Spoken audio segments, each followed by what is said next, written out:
Buenas, bienvenidos a Frechero Podcast, un espacio donde vamos a hablar de ciencia, cultura, naturaleza y un boleo de cosas más. Seguimos con nuestra serie Colombia, un paraíso de flora y fauna.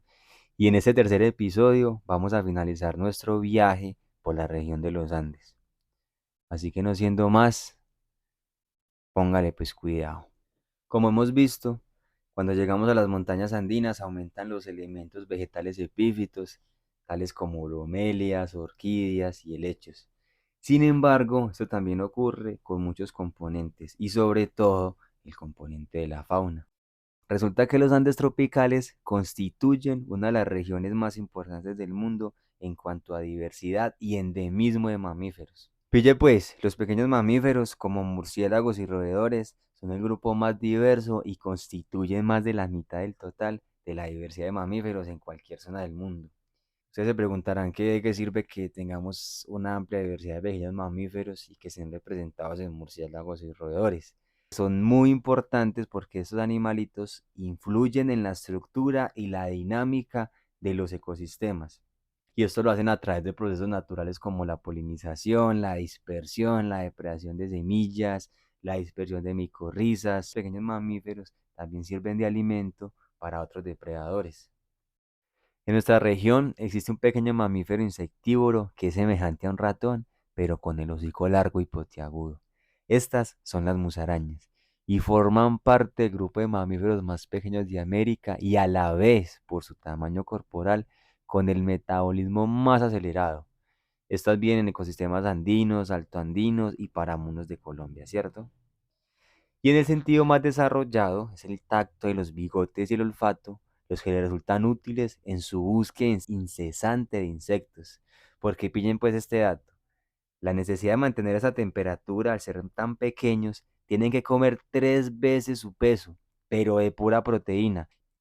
Y bueno, esa proteína es muy variada porque ellos se alimentan de pequeños insectos, de otros pequeños invertebrados, tales como arañas, caracoles o babosas.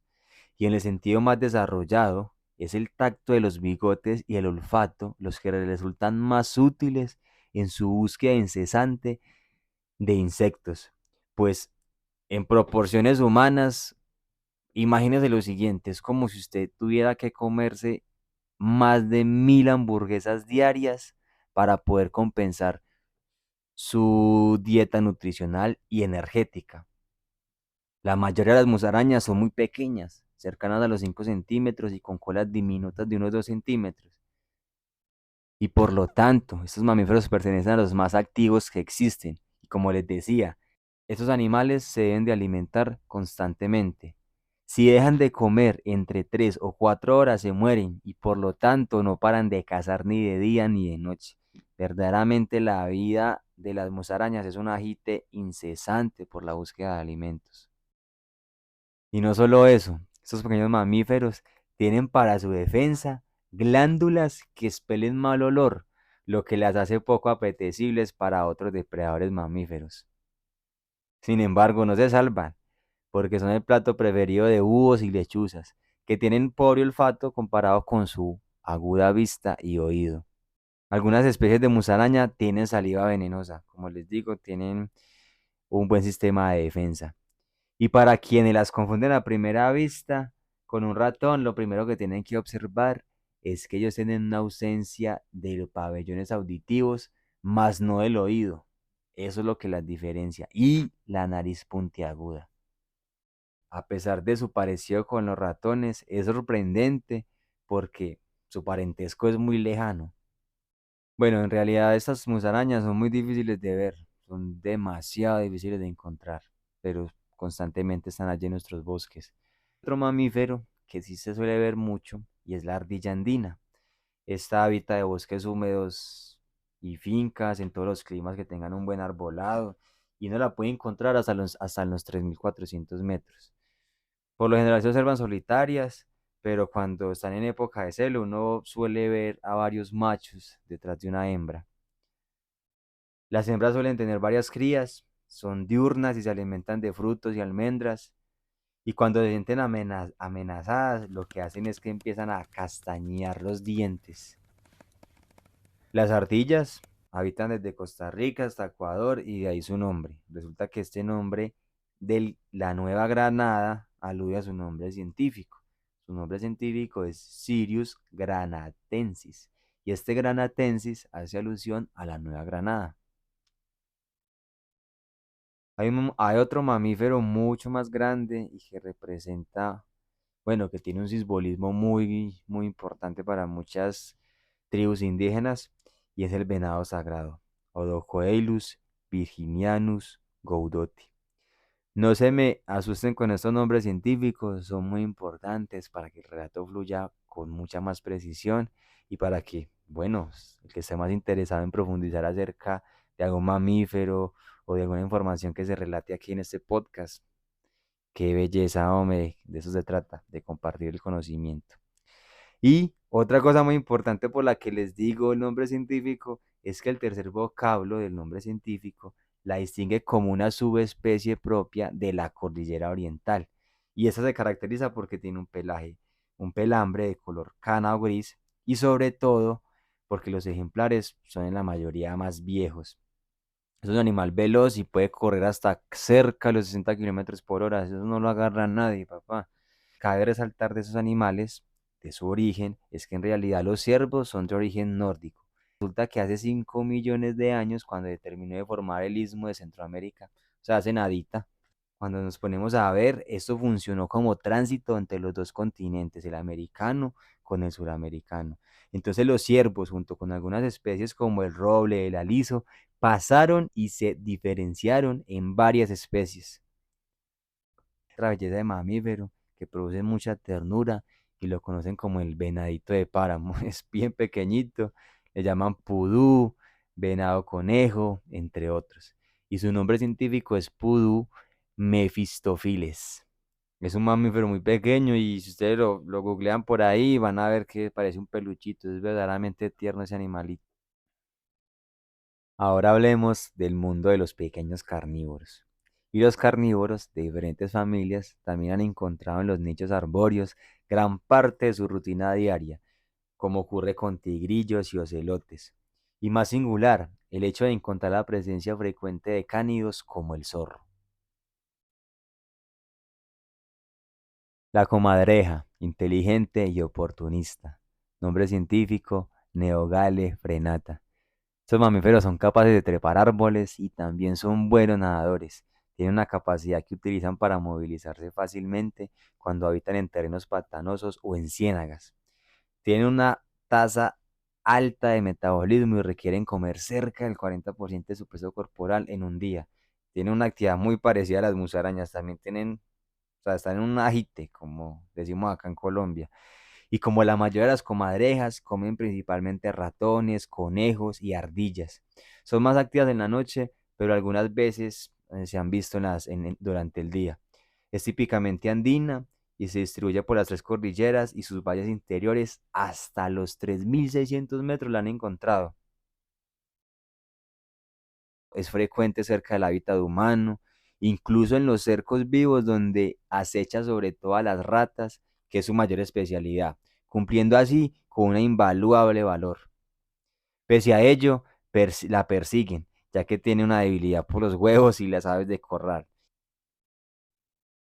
Debe destacarse que su importante labor como controladora de roedores perjudiciales, por lo que más bien deberían impulsar la protección de las aves de corral con buenos cercados que acosar a esta amiga del granjero.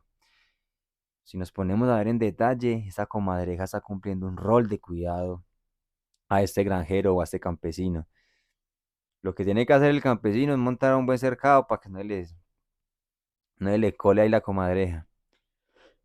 Hay otro mamífero que tiene una cara de malo impresionante y es el jaguarundí, también conocido como el pequeño puma. Su nombre científico es el Pailurus jaguarundi. Brutal ese nombre. Después del puma, el jaguarundí es el felino más ampliamente distribuido en las Américas. Presenta registros desde la Patagonia, Argentina, hasta el sur de Texas. Una gran variedad de hábitats, incluyendo selvas tropicales, subtropicales, selvas de galería, sabanas, bosques secos, pajonales y arbustales. Se ha encontrado hasta los 3.200 metros de altitud. Tiene un nicho muy amplio. Es un pequeño felino de constitución parecida al puma, pero del tamaño de un gato doméstico aproximadamente. De costumbres diurnas, caza pequeños mamíferos como roedores y aprovecha peces de arroyo que quedan atrapados en pozas o bancos de arena. Los antepasados muiscas lo domesticaron para acompañar a la familia. Hay algún registro sobre aquello. Tienen un cuerpo largo y patas cortas, y la piel es de un color más bien como parejo, entre tonos rojizos, tabaco, gris. Y las crías cuando nacen con unas manchitas y son verdaderamente bonitos cuando son así cachorritos. Gracias a que tienen un pelaje que no es tan atractivo, se han salvado de la caza. Se conoce muy poco acerca de su historia natural. Comercialmente, el jaguarundí no es particularmente buscado por su pelaje, como les cuento, debido a que su piel es de mala calidad y no tiene un valor económico. Actualmente está sufriendo el declive debido a la pérdida y fragmentación de los hábitats, así como la persecución por matar aves de corral. Otro pecado. Tienen que hacer muy buenos corrales para las aves. También hay unos campesinos que han percibido a este pequeño felino como una especie dañina, entonces también lo cazan porque llega a las gallineras, encuentra también cazando quizás a otras especies. Entonces algunos campesinos no lo ven muy bien al jaguarundí. Este animal habita en todo el país hasta los 3.200. Su nicho es muy amplio. Ahora el mamífero del que les voy a hablar es verdaderamente representativo y si usted tiene la oportunidad de coger una moneda de 50 pesos colombianos, se va a dar cuenta de cuál animal le voy a hablar. Sí, sí, sí, sí, sí, el oso andino, el más grande de los carnívoros americanos. Su nombre científico, Tremarctos ornatus. Es un animal muy importante para la cosmovisión andina y amazónica, y en algunas culturas es un animal sagrado y tiene un vínculo muy especial entre el cielo y la tierra. En el vocablo quechua es conocido como ucucú o oso de anteojos. El oso andino es parte de la cosmovisión tanto andina como amazónica, y se le consideran que son los mediadores entre el mundo de los vivos y el de los muertos. Y los indígenas Mastigüenga lo consideran el creador de la vida, el Maení. Además de toda esta cosmovisión, es el más grande mamífero carnívoro de Sudamérica y de los Andes, y alcanza parado a una altura de 1,80, verdaderamente imponente. Puede llegar a pesar hasta 200 kilos, imagínate pues. El oso andino es un único oso verdadero de estas latitudes y es el segundo úrsido más vegetariano a nivel mundial después del panda. Al igual que la mayoría de sus congéneres, es omnívoro, aunque prefiere los alimentos vegetales como bromelias y pullas, que alcanzan ramajes de árboles, los cuales desbarata para encontrar el centro jugoso o palmito. Frutos, raíces, bulbos, cortezas, hojas y hongos, y un complemento proteico con insectos, huevos, panales, reptiles, peces, roedores y pichones. La hembra suele parir a dos o sesnos que son verdaderamente lindos cuando usted los ve por ahí en videitos, parecen unos peluchitos y además por ahí en las redes sociales ahí se encuentran muchos videos sobre de ellos, por ahí jugueteando con la mamá. Si usted puede estar de una vez googleando ahí una imagencita del oso mientras escucha este relato, es muy tierno, la verdad. Los osesnos que suelen parir las hembras son muy bonitos.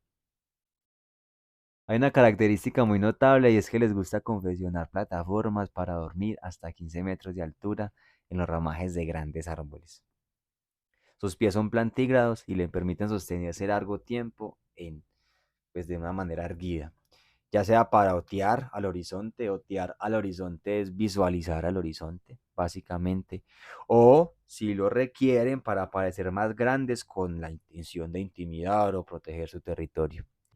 Cuando lo hacen en un momento de defensa, también ocurre un fenómeno muy interesante que, uy, es brutal solamente pensarlo, y es el fenómeno de horripilar. ¿Horripilar qué es? Que básicamente él se para, queda en una posición erguida y se le erizan los pelos. Entonces esto hace que se vea mucho más grande, mucho más imponente y hace que gane mucho mayor volumen y sirven como una técnica de defensa ante otros depredadores. Pese a que tienen una mala fama, nunca se han presentado ataques humanos, frente al cual pues lo entiendo, ellos prefieren huir. Lo mejor es huir del Homo sapiens.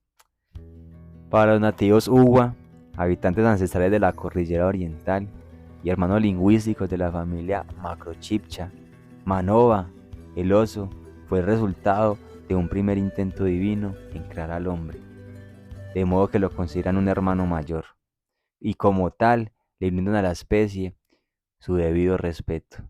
Ahora les voy a comentar un poco acerca de los parientes del café y los cauchos. Resulta que la llegada del café a Colombia partió en dos su historia. Un arbusto del sotobosque africano encontraría en las condiciones andinas un paisaje casero y gente laboriosa que lo adoptó y lo incorporó en su identidad nacional. Resulta que en ese tiempo, debido a la necesidad de cultivar bajo sombrío, la llegada de la cultura cafetera preservó gran parte de los ecosistemas de las selvas subandinas, a tal punto que bajo el sombrío se adaptaron como un gran agroecosistema. Casi 2 centenares de especies arbóreas y hasta 500 aves se registran en ese tipo de agroecosistema. Entre los mamíferos, hasta las borugas y venados coexistían con un sistema productivo tan amable como la sombra del bosque. Este ecosistema cultural perdió gran parte de su esencia cuando fue reemplazado por sistemas de cultivo a plena insolación y por el uso de otras variedades de café. Hoy se trata de aprender una lección, a reconocer los valores perdidos, favoreciendo los sistemas productivos sostenibles como cafés orgánicos de sombrío, de conservación, casi todos dentro de categorías de café gourmet o especiales, que le otorgan a Colombia un posicionamiento mundial y al caficultor sobre todo un mejor precio en el mercado. Luego de perfumar de azahar, el cafeto regala sus frutos o cerezos, cada uno con 2 almendras para tostar. No deben confundirse estas dos cotiledones, pues cada uno es una semilla completa, con sus 2 cotiledones que quedan expuestos mientras germina la plántula bebé o también llamada chapola. El café hace parte de la familia de las rubiáceas y mundialmente esta familia tiene como 10.000 especies y 650 géneros. Para Colombia se conoce cerca de 1.000 especies divididas en aproximadamente 120 géneros. Y esta familia incluye 2 especies de uso antiguo y moda reciente porque tienen propiedades nutritivas y medicinales. Uno es el noni de Oceanía, que también existe nativo en el archipiélago de San Andrés y Providencia, que también le conocen como Main Strange, Morinda sp. Y el borojo del Chocó, Boruja patinoi. Hoy en día el café es tan importante que representa parte de la cultura colombiana desde que se declaró como paisaje cultural cafetero por la UNESCO. Y bueno, se los digo personalmente, yo soy uno que me tomó mi café en la mañana y el café hace parte de nuestra cultura. Inclusive en estos lugares de las zonas cafeteras tenemos recorridos como el recorrido cultural cafetero y hemos forjado una cultura y una identidad a través de una taza de café. No solo del café, de la preparación, de las especialidades, de de estos cambios de gradiente de elevación que permiten que podamos expresar diferentes características del café para elaborar café de especialidades. Si usted ha tenido la fortuna de probar un café de especialidad, lo más probable es que sea de nuestra región andina. Las chinchonas y la expedición botánica. Las chinchonas son las quinas. Bueno, vale, pues pónganle pues que va este dato. Resulta que en 1638, la señora esposa del virrey en Lima, Francisca Enríquez de Rivera, Condensa de Chinchón, fue curada de paludismo, que en ese entonces se conocía como fiebres tercianas. Resulta que ella tomó unos extractos llamados polvo de los jesuitas, quienes a su vez lo habían aprendido de los curacas o sabios indígenas. Luego de su recuperación, fueron llamados polvos de la condesa, provenientes del macerado de cortezas de árboles andinos. Con esta noticia, Carlos Linneo nombró a la planta Cinchona officinalis. Ese es el nombre científico que le puso Linneo en ese momento. Y con ello, todo el género perteneciente a la familia de las rubias. Poco más tarde, Samuel Hahnemann descubrió toda una rama de la medicina, la homeopatía, al probar consigo mismo los efectos de la quinina. Con todos esos antecedentes, Mutis se interesó por el potencial médico y económico de ellas y publicó el primer estudio concienzudo en el papel periódico Santa Fe, llamado El Arcano de Quina. Esa publicación fue por 1790 y piola. La quina valió tanto que Mutis encargó a su sobrino vender el lote o cargamento para con ese dinero construir lo que hoy se conoce como el Observatorio Astronómico Nacional, que sería después el primero que se construyó en América. Hay un árbol muy interesante, es el cicono, y les voy a hablar un poco acerca de lo que se conoce en Colombia como el cicono y alumbramiento. Resulta que una de las metáforas más singulares del mundo vegetal es el uso medicinal para la preparación de parto. En este caso, de infusiones de hoja de breva desde semanas antes para así facilitar la dilatación previa. Y pues con esto se han evitado muchas prácticas de incisiones quirúrgicas. Bueno, hay dos metáforas con esto y están asociadas con el proceso de dar a luz. Una es la elasticidad de los látex de muchas especies de cauchos o ficus, y la segunda es la semejanza del cicono con un útero y el nacimiento de los sinifes, que los sinifes son pequeñas avispitas fecundadoras que se encuentran en el interior de este fruto. Viéndolo en más detalle, la breva es en realidad una inflorescencia y el higo maduro una infrutescencia. Ya en floración, la breva verde tiene forma de copa volcada hacia el interior, en donde maduran muchos ovarios. Posteriormente, es invadida por una avispa hembra llamada sinife, que penetra el ombligo, llamado ombligo, poro frontal de la breva, que también se conoce técnicamente como ostiolo, y pronto pierde sus alas.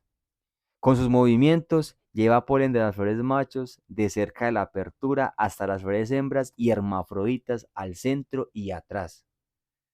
Pronto muere, dejando sus huevos en las flores, que se desarrollan a larvas que se convertirán en avispas dentro de este útero vegetal y se abrirán paso hasta el ostiolo para ver la luz como un nuevo nacimiento.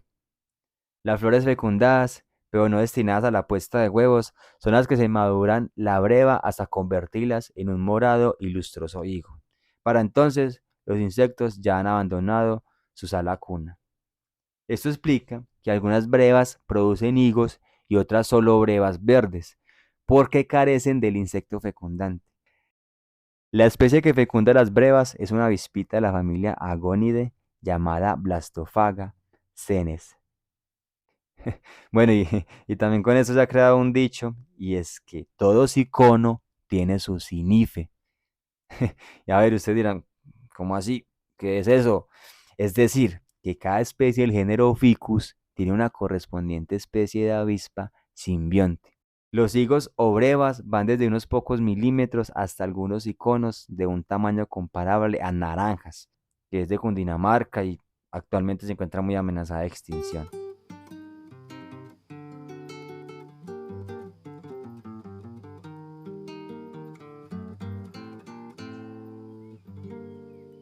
¿Qué tal su café?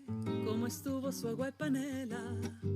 Qué buenas arepas las que prepara doña Rubiela. ¿Qué tal el ajiaco con el frío de la mañana? Y el sabor de la papa que traje fresquita y de la sabana. Discúlpeme si interrumpo su desayuno. Para salir de las dudas es el momento más oportuno. Dígame usted si conoce la molienda o el azúcar es solo una bolsa que le compran en la tienda. Y cuénteme qué sabe de su tierra, cuénteme qué sabe de su abuela, cuénteme qué sabe del maíz, o acaso ha olvidado sus antepasados y su raíz. Árboles del mundo en los Andes. Les voy a empezar a hablar del pino colombiano. El pino colombiano es un árbol que crece entre los 1000 y los 3000 metros sobre el nivel del mar, que además tiene un porte elegante que se usa para la ornamentación y flora de ornato. También es una especie multipropósito, ya que tiene una madera fina, promueve la conservación de cuencas y también es de alimentación para la fauna. Inclusive en el Jardín Botánico de Bogotá Lo han incluido en los programas de ornato y cada vez se lee más en la capital. También existe un ecosistema que viajó bajo la sombra de los robledales. Así como es concebible que los animales conquisten nuevos territorios, pues la vegetación puede lograrlo. Y el roble, con sus pesadas nueces, va dejando hijos y avanza por extensión de sus rodales. Pero la pregunta es, ¿cómo pasó de Norteamérica a las Américas? Durante ese tiempo también vinieron unas épocas frías que fueron aprovechadas por ciertas especies para extenderse. Ya una vez que el clima se calentó de nuevo, quedaron robledales solamente en los cinturones de selva entre los 2000 y los 3000 metros. Con él viajaban ardillas, ciervos, pájaros carpinteros, los osos y otros árboles como alisos y cerezos, todos dignos ejemplares del mundo nórdico que ahora son parte de nuestra diversidad andina. También cabe resaltar que el roble ofrece una de las maderas más duras y casi todos los extensos robledales sucumbieron en las construcciones coloniales. Hoy en día, el roble es una especie protegida y se incluye entre las prioritarias para planes de reforestación o restauración en zonas en donde fueron propias, es decir, donde son nativas. Y como les comentaba, también pasó el cerezo andino, que se conoce con el nombre científico de Pronus serotina, pertenece a la familia de Rosales y se puede encontrar en el Jardín de Bogotá. Esta es una de las otras especies de origen nórdico que pudo pasar el puente centroamericano cuando el planeta estuvo más frío y se quedó a vivir aquí en los Andes desde Perú hasta Venezuela. Es imposible imaginar el paisaje y la sabana de Bogotá sin el sauce. Esta es una especie que le encanta el agua y forma cinturones por la ronda de los ríos o quebradas. Presenta dos formas típicas, unas son erectos como cipreses cuando hacen parte de linderos, ¿sí? O caedizos o llorones cuando están cerca del agua. El aliso. El aliso es un árbol multipropósito para la restauración o la rehabilitación de linderos y rondas de río. Se conoce con el nombre de Alnus acuminata, de la familia Buteláceas y del orden Fagales. Por su rápida oferta de sombra y abono verde, e incluso por el sostén del campesino como proveedor de leña rápida, es decir, es un árbol dendroenergético, es una especie muy importante. Cabe resaltar que es de origen nórdico, pero se naturalizó hace millones de años en los climas fríos a las orillas de cuerpos de agua, a los cuales ayuda a conservar. Sin embargo, como recuerdo de su origen, todavía es caducifolia. Esto quiere decir que se le quitan las hojas en verano. Sin embargo, cuando está a orillas de cañada no sucede esto. Este árbol se puede cosechar por podas sucesivas, los nódulos en sus raíces fijan nitrógeno del aire, ayudan a fertilizar el suelo y los cultivos de su vecindario. Además, la hojarasca se descompone rápido y es excelente como abono orgánico. Y para seguirle dando más beneficios a este árbol, también sus hojas son ricas en proteína y son un buen complemento para forraje. Su polen es muy valioso y apetecido por muchas abejas. Y además sus hojas tienen algunos usos medicinales. Borrachero, Brugmania sp. Familia Solanaceae. Los borracheros fueron parte de la cultura andina y sus usos de mucho cuidado por su peligrosidad. Es tanto así que estaban restringidos a los curacas o chamanes.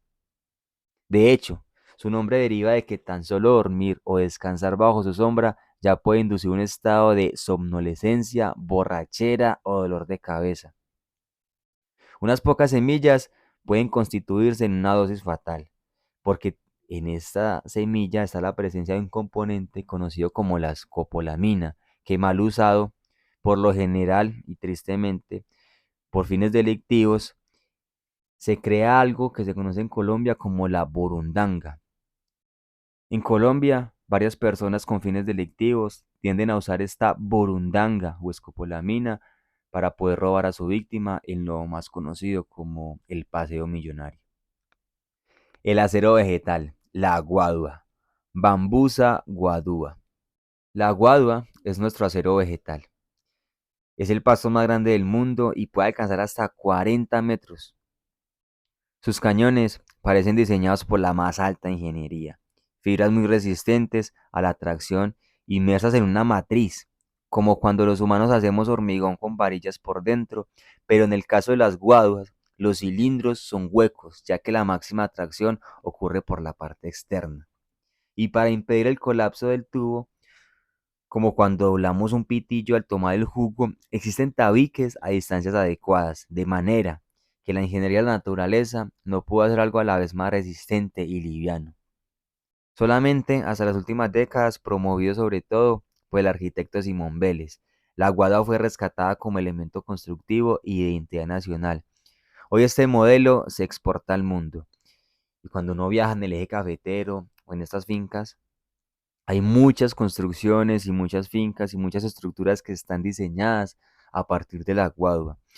Y detrás del aguado hay una preparación tanto del corte, porque se debe tener en cuenta el estado lunar para poder hacer los cortes y que la guadua sea, digamos, una guadua más fina. Con estas guadas se han hecho un montón de artesanías y se han elaborado casas espectaculares. En el Quindío tenemos la fortuna de encontrar casas construidas con guadua. Es tanto así que en el Quindío contamos con el Centro Nacional para Estudio del Bambú o Guadua. Está ubicado en el departamento del Quindío y si quieren conocer un poco más acerca de la guadua, de su contexto histórico y cómo hace parte también de nuestra identidad arquitectónica, los invito a conocer un poco más de este sitio, el Centro Nacional para el Estudio de Bambú y Guadua. También existe la guadua de tierra fría. Bueno, como tal no es una guadua, un árbol de la familia Asteraceae, se conoce como árbol loco y su nombre científico es Montana quadrangulares. El árbol loco pertenece a la familia de las compuestas, como el girasol y los frailejones, pero al contrario de estos, crece a una gran velocidad, llegando a su altura máxima entre 1 y 2 años. Su madera, al igual que la guadua, conforma tabiques huecos de gran resistencia y belleza para la construcción. La guadua y el árbol loco se adecúan como especies apropiadas para sembrar viviendas, es decir, para obtener en pocos años material de construcción barato y elegante. El árbol loco es una especie de primera mano para la recuperación de cuencas, la reforestación y el enriquecimiento de zonas erosionadas. Además de esto, los arbolocos son especies melíferas. Esto quiere decir que atraen una gran cantidad de insectos, sobre todo abejas. Ahora vámonos para el aire, vámonos para el cielo, vámonos a hablar un poco de las rapaces de las montañas. Rapaces de las montañas, mochuelo andino, Glaucidium gardini. Es el búho más pequeño y común de los climas fríos de los Andes, con una longitud de 16 centímetros y con una cabeza redonda sin orejas. Cuando esta ave es detectada, atrae muchas aves de diferentes especies acosándolo y regañándolo para sacarlo de su territorio, entre ellos colibríes, reinitas, clarineros, entre otros. Halcón peregrino, Falco peregrinus, verdaderamente hermoso e imponente ese animal. Es el más común y conocido de los halcones y quizás de las aves rapaces. Se ha adaptado bien a ambientes alterados por el humano e incluso se puede ver en ciudades. Es un ave muy útil para controlar poblaciones de palomas. En aeropuertos su introducción ha sido exitosa para ahuyentar aves que de otra manera ofrecen peligro para los aviones que aterrizan o despegan. Es el animal más veloz de la Tierra en términos absolutos. Imagínense que se ha registrado picadas en donde supera más de los 300 kilómetros por hora. Y para lograrlo, cierra sus alas y se lanza como una bala utilizando la aceleración de la gravedad o también llamada caída libre. Obviamente, pues caza desde el vuelo porque de otra manera se estrellaría mortalmente contra el suelo, ¿no? El halcón peregrino es un habitante de todo el mundo y tan solo se distingue de un continente a otro por subespecies. En Colombia se le ve más que todo en las regiones caribeñas y andinas, desde la costa hasta una altura de los 2800 metros. Ahora les voy a comentar sobre el mensajero de la luna, la lechuza, nombre científico Tito alba. La lechuza Tito alba es relativamente grande, de 35 centímetros de largo hasta 95 de envergadura, y su vuelo es el más silencioso, no es captado ni por la rata ni por los ratones, a quienes sorprende siempre. Cada adulto se puede comer en promedio 3 ratones por día. Tito es del vocablo en griego para lechuza. Alba hace alusión al color claro. Se le ha llamado lechuza de los campanarios, pues ha acompañado al hombre anidando en graneros, torres, aleros. Además, que goza de una protección de los campesinos por su importantísima labor. Los muiscas la consideraban sagrada y también consideraban que esta era la emisaria de la luna. Su sentido del oído es prodigioso. Por esta razón, el diseño de su rostro como una antena parabólica, que encausa los más leves susurros hacia los dos oídos. Gavilán bailarín.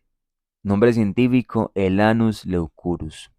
También se conoce como gavilán maromero, espíritu santo, gavilán blanco, milano blanco, coli blanco, en fin. Los nombres comunes tienden a cambiar mucho dependiendo de la región donde lo encontremos. Es exclusivo de América y va desde el oeste de Norteamérica hasta el centro de Chile. En Colombia habita todos los climas hasta los 2700 y le gusta mucho anidar cerca de humanos con espacios semiurbanos. Este nombre bailarín se debe a las maromas que hace para casi detenerse como un helicóptero mientras divisa hacia abajo la presencia de algún roedor, para luego lanzarse en caída controlada sobre su presa, a lo que también se conoce como halconear. Le gustan las zonas abiertas como potreros, más que los bosques cerrados. Sin embargo, aprecia mucho los hartos árboles como percha de descanso y de observación. Es una especie muy útil para el control de ratas y se ha visto cada vez más en nuestras ciudades. Afortunadamente, es una de las especies de rapaces menos amenazadas. Arpía de páramo. Esta es una ave magnífica, es una rapaz que le sigue un tamaño a la arpía de las selvas bajas.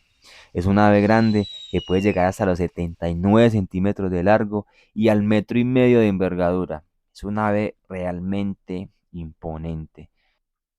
Su plumaje principalmente es negro en adulto y color tabaco en las alas y blanco con estrellas de café.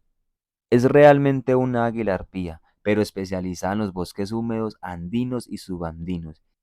Se le ha visto desde los 300 hasta los 3300, pero prefiere las alturas, donde encuentra bosques inalterados en un promedio de los 2000 metros de altura. Cuando se logra ver, realiza unos planeos espectaculares sobre el dosel de los bosques con sus alas planas y de cuando en cuando se lanza a la captura de mamíferos del dosel, como ardillas, perezosos, monos y pavas. Debido a que requiere grandes territorios para cazar, el fraccionamiento ha sido uno de los factores de reducción de la población que lo ha llevado a un estatus de especie amenazada. Cuando entramos en nuestros bosques andinos, también es muy común ver un montón de enredaderas. Así que en este momento me voy a detener y les voy a hablar un poco acerca de las enredaderas, muchos de sus nombres, sus usos y algunos recuerdos.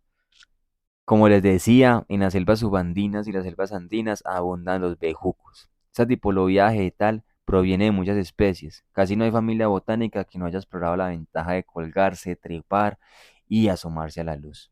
Cualquiera diría que son unos aprovechados de los árboles a los cuales pueden a veces trepar, pero el conjunto del ecosistema, todas tejen una red que les da la estabilidad física a los árboles de montaña. Sirven de escaleras de pequeños mamíferos y reptiles que a su vez diseminarán las semillas de los árboles sostenedores de sus hospedantes. Sin embargo, salidos del contexto, los bejucos cuando son trasladados del país, clima o continente se pueden convertir en plagas devastadoras. Nuestra humilde Curuba está arrasando parques nacionales en Nueva Zelanda y Hawái. Y el ojo de poeta, de origen africano, está causando estragos en nuestros climas medios. Por principio, uno no debe importar enredaderas a sus fincas o jardines, sobre todo si se están en las inmediaciones de áreas silvestres.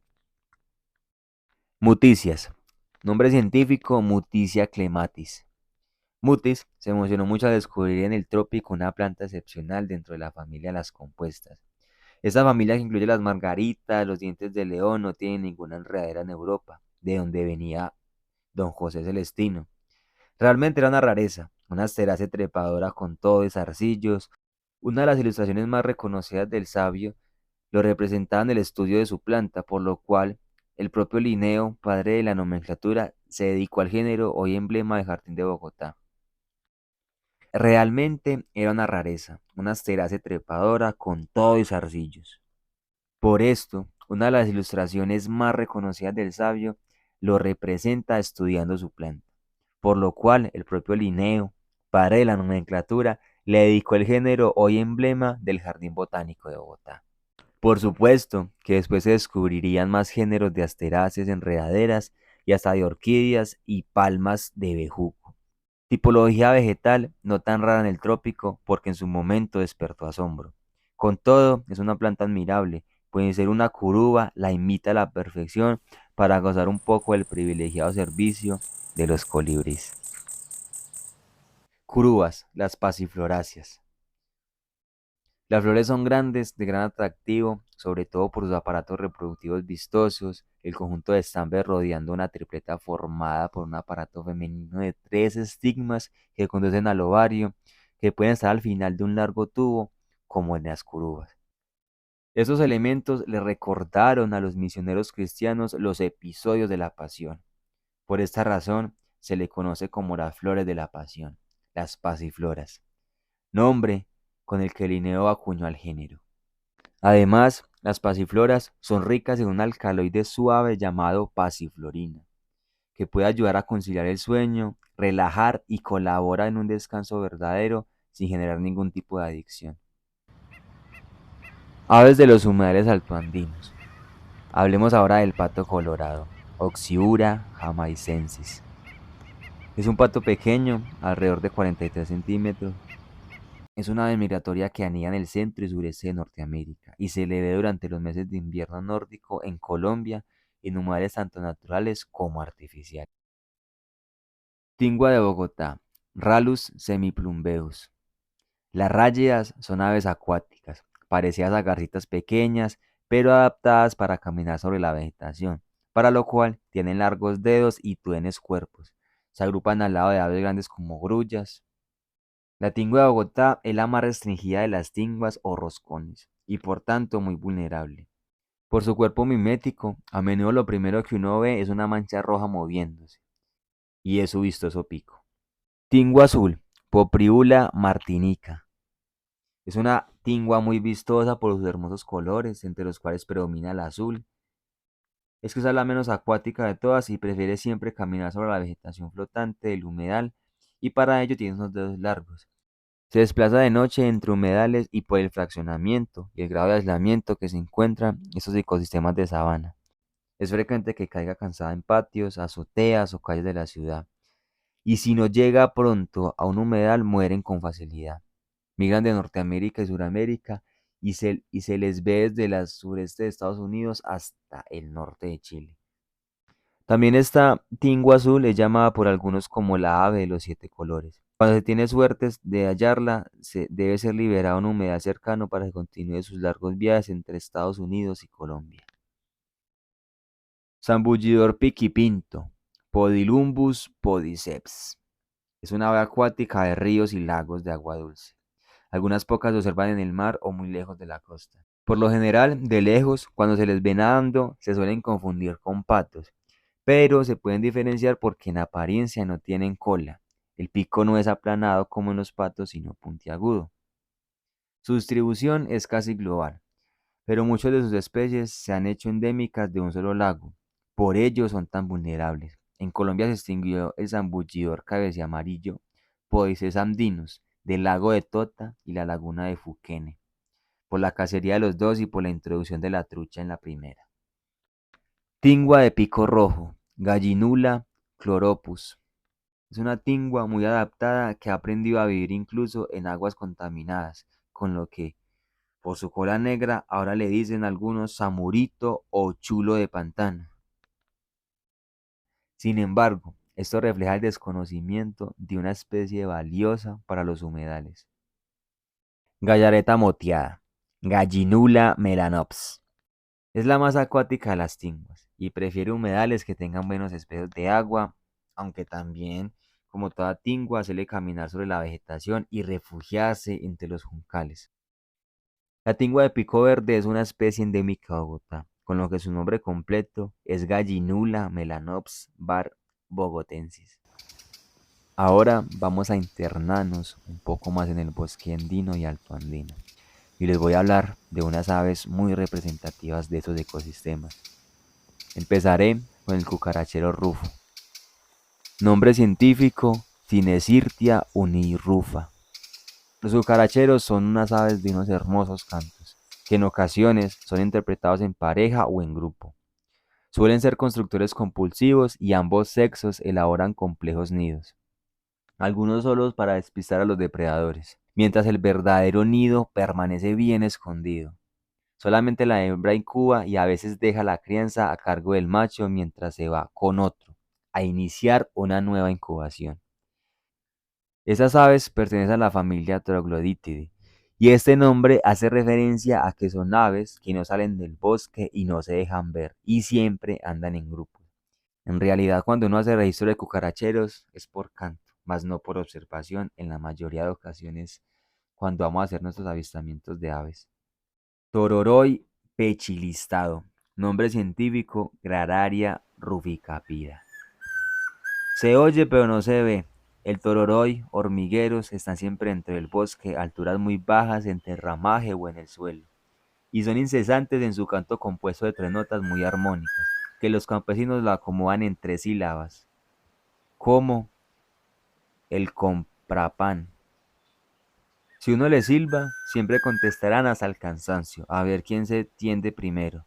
Uno los escucha muy cerca, ingresa al bosque y no los ve, pero ellos sí lo están viendo a uno. Es una ave de patas largas, de color tabaco mimético, que se mimetiza perfecto con las hojas secas, es de grandes ojos, vive en la penumbra, se alimenta de babosas, caracoles, insectos y arañas. Saltarín de cabeza amarilla, Pipra critocefala.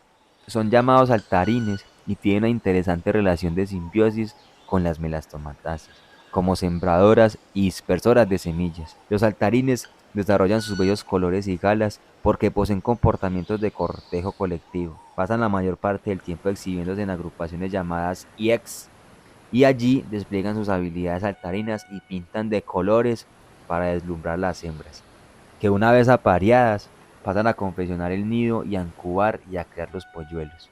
Así, los saltarines comen en un lado y siembran en otro durante esta etapa. Pero una vez las aves semiadultas abandonan el hogar, ahora las hembras se desplazan por todo el bosque, con un patrón de dispersión de semillas complementario, y por lo tanto pueden tener un rol más activo en la dispersión de las melastomatáceas y otras frutales de semillas diminutas.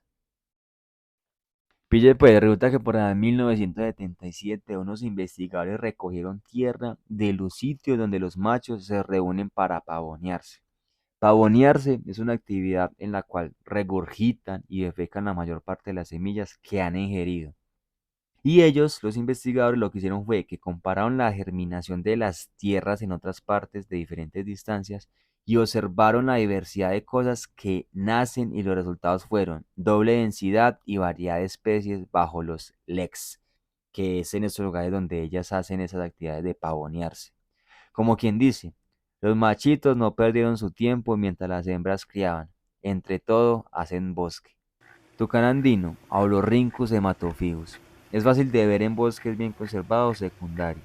Se encuentra de los 800 hasta los 2100 en las tres cordilleras andinas. Por el momento, mientras tenga su hábitat natural, no se considera especie amenazada. En general, los tucanes les gusta el clima cálido, son vistosos, mientras que los del clima frío son crípticos y mimétricos. Ahora hablemos de la familia del copetón. Y en este punto me quiero detener un poco porque el nombre de este podcast es Afrechero Podcast. Y resulta que el afrechero es un pajarito muy común que le llamamos también copetón, y otro nombre común que es usado por los campesinos y la gente local es el afrechero, ya que cuando él vocaliza presenta un canto, tiene un canto muy peculiar, que es el primero que se escucha en las mañanas en nuestros bosques. Además tiene una amplia distribución. Y bueno, ahí los dejo con algo de sus cantos para que se familiaricen con él. En los capítulos anteriores también he puesto unos cantos sobre él, entonces lo vamos a estar escuchando mucho, ya que es nuestra ave emblema de nuestro podcast.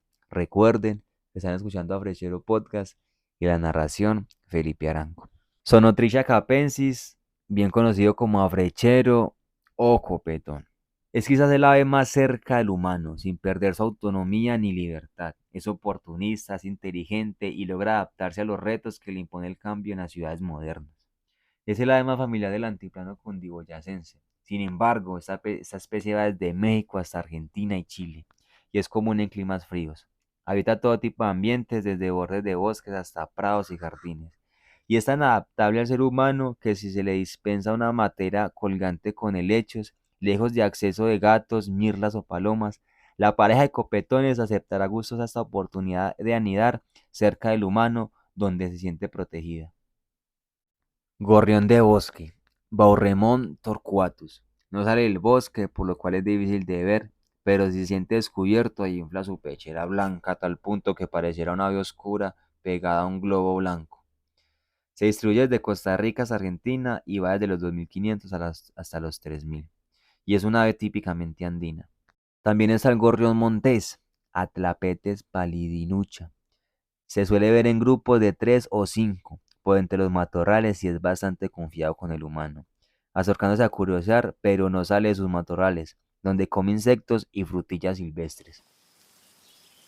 Las tángaras son aves pequeñas, que son más frugívoras que insectívoras. Lo que la naturaleza les dio de voz lo compensó en la belleza del colorido, quizás el grupo de mayor variedad y cantidad de colores armoniosamente dibujados en una sola especie. Solamente la hembra participa en la anidación y en pollo, pero el macho ayuda con las crías. Los Traupidae es una familia exclusiva de América, relacionada de cerca con los copetones y gorriones. Pinchaflores mascarado, Diglosopis cyanea. Pinchaflores son realmente tramposos, ¿ustedes qué creen? Pues si bien los colibríes penetran la flor de la frente, cumpliendo con la función de fecundación, los pinchaflores la rompen para acceder al néctar, haciéndose alguna trampa. Recientes estudios muestran que también ejercen funciones polinizadoras sobre frutales nativos, como uvas de monte o plantas introducidas como eucaliptos.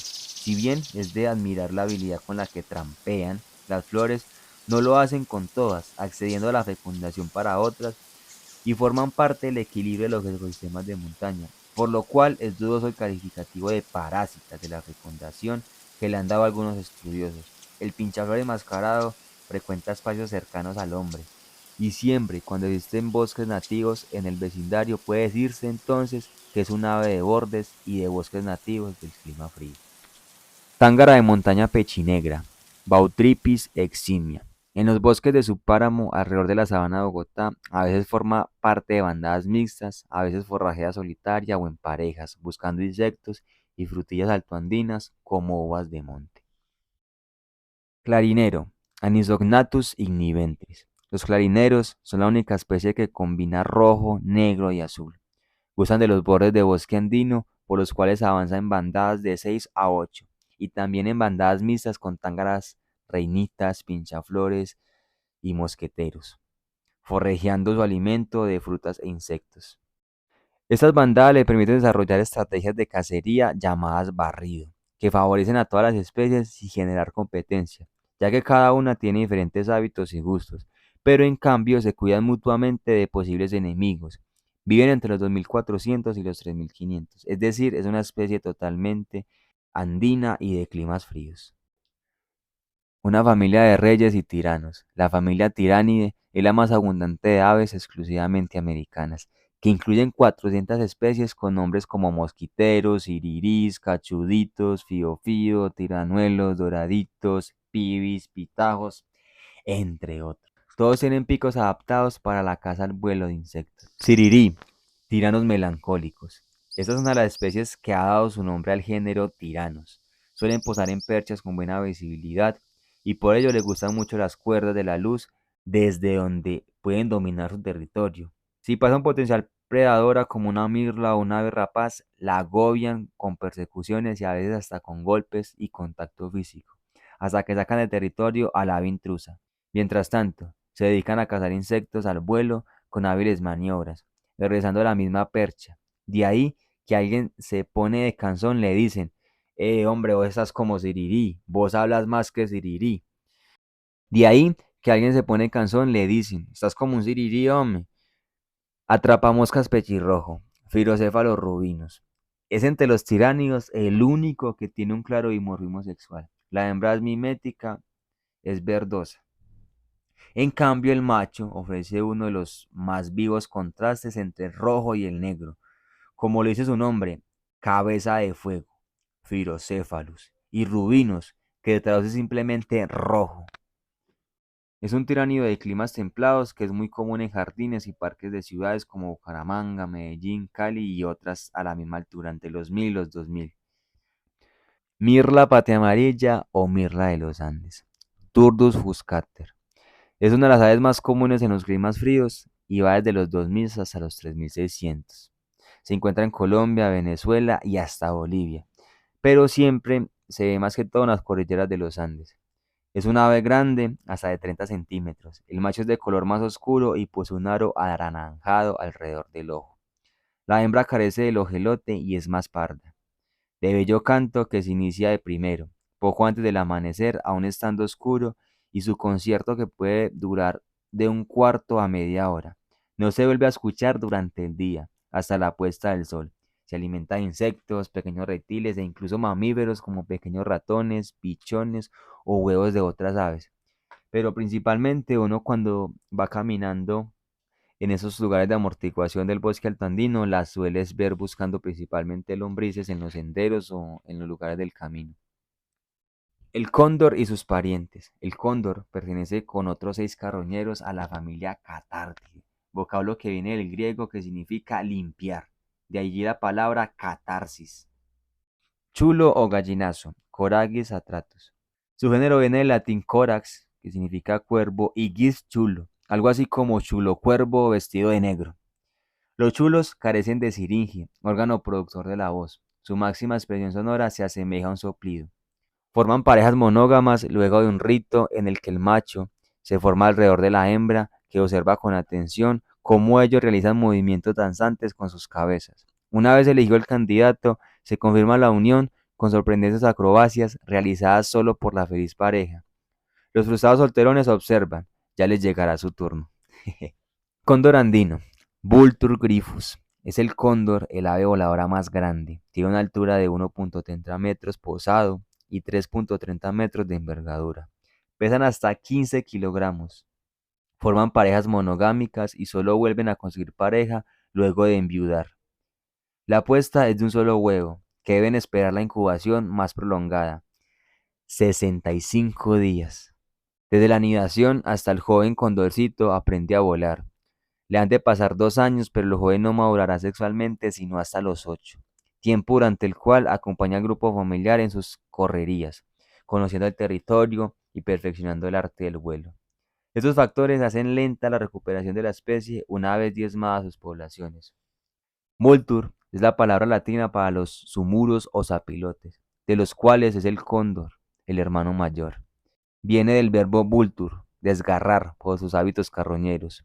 Grifus viene del grifo, ave mitológica que inspiraba respeto.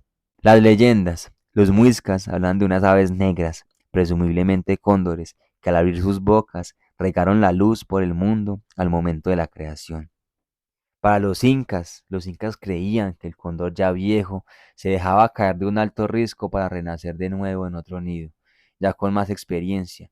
Y también pensaban que la labor de los cóndores dependía en traer la luz del sol, de lo cual eran mensajeros.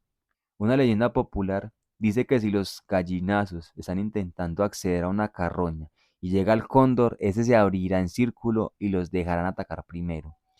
Lo mismo si llega el rey de los gallinazos, una jerarquía de nobleza y respeto. Lo que sucede es que el cóndor y el rey gallinazo, que en realidad es un cóndor, posee un pico más fuerte que el de los gallinazos, de modo que al rasgar los cueros dejarán más partes tiernas expuestas y en una pieza de carroña siempre y para todos. Chicos, y es así que terminamos nuestro recorrido por la región de los Andes. Hemos descubierto un poco acerca de la flora, de la fauna y del ambiente que se esconde entre las nubes. Así que chicos, vigilen al siguiente episodio porque nos vamos para otra región. ¿Para cuál región creen que vamos? Píquele al siguiente episodio. Ahí nos vemos.